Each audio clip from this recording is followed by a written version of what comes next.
Assalamualaikum warahmatullahi wabarakatuh. Gimana kabarnya anak-anak? Semoga kita dalam keadaan sehat beserta dengan keluarga kita. Hari ini kalian terjadwal mapel produk kreatif dan kewirausahaan.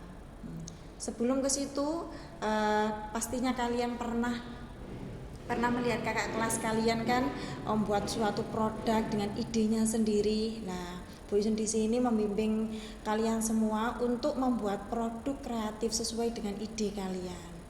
Oke, sebelumnya kita pastinya ada perencanaan dulu. Nah, produk apa yang kalian produksi?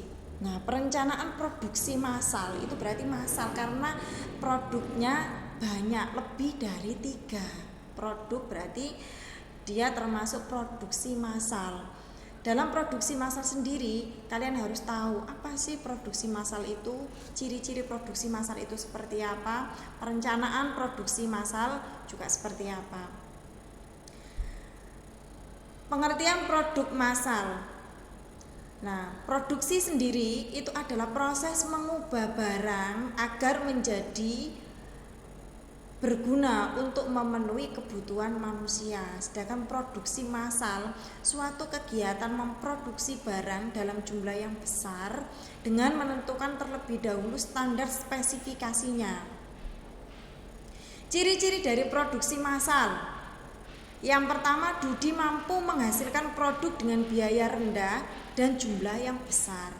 Yang kedua, mampu menguasai pasar dalam tujuan produksi. Yang ketiga, produk banyak dijual di pasar bebas. Artinya semuanya itu lebih membutuhkan itu.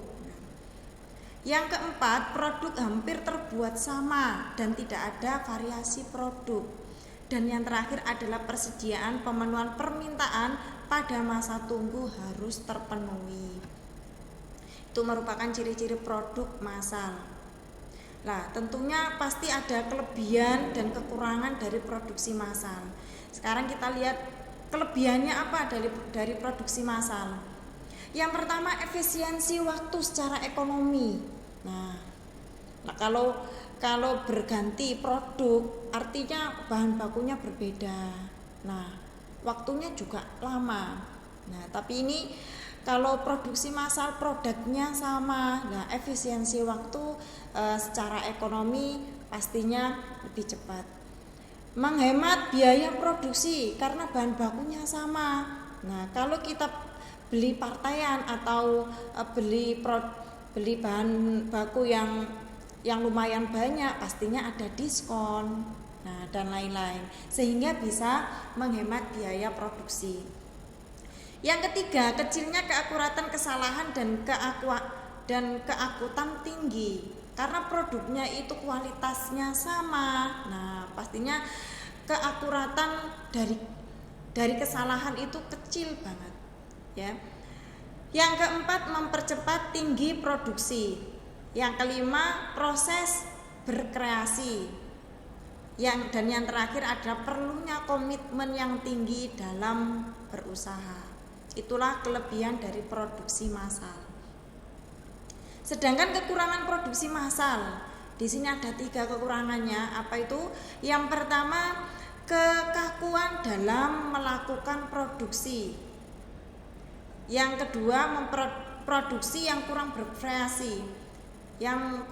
bervariasi, Nah, berarti produk itu aja yang diproduksi, kurang adanya ide kreatif. Yang ketiga, jaminan yang tidak mendukung. Terus adanya perencanaan produksi. Apa itu pengertiannya? Proses menciptakan ide produk dan menindaklanjuti sampai produk diperkenalkan ke pasar. Nah, jenis-jenis dari perencanaannya itu ada 3.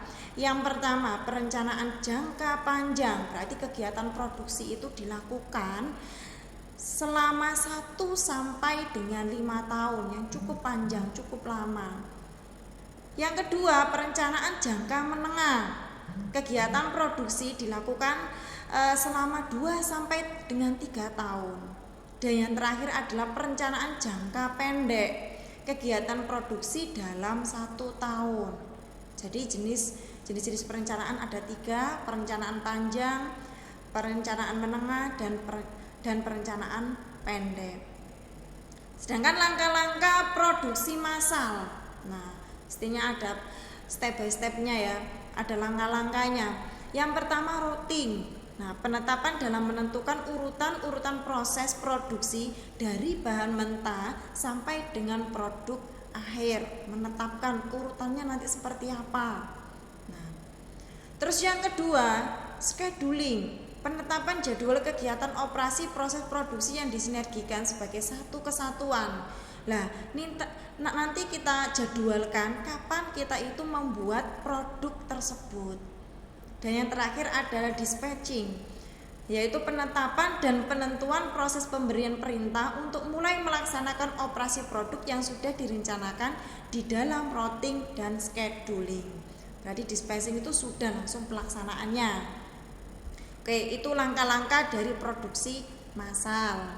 Jadi kalian kalau punya ide kreatif, nah langkah-langkah ini dulu yang kalian tentukan. Nah, ini produk kreatif dari siswa-siswi SMK PGRI 1 Gresik ini dari kakak sekalian ya. Nah, di sini ada yang membuat pembersih kaca, ada yang membuat pomade, ada yang membuat pengharum mobil, softener, sabun cuci motor, pengkilap motor, pelicin pakaian, balsem, serta ada yang membuat juga sabun cuci tangan. Hand sanitizer juga anak-anak yang membuat ya. Oke, terima kasih anak-anak. Tugas dari saya adalah kalian membuat satu ide kreatif untuk membuat produk. Nah, pastinya dalam pandemi seperti ini kita masih belum bisa untuk praktek langsung di sekolah. Jadi saya kepingin kalian membuat ide kreatif yang sekarang lagi booming. Nah, satu ide kreatif dari produk makanan, dari produk makanan. Satu lagi nanti kalian saya bentuk satu kelompok, kita urutkan aja dari absen 1 sampai dengan absen terakhir. Semisal kelompok 1 absen 1 sampai dengan 3. Nah, dan seterusnya. Itu satu kelompok membuat satu ide kreatif bahan makanan. Oke, terima kasih anak-anak. Assalamualaikum warahmatullahi wabarakatuh.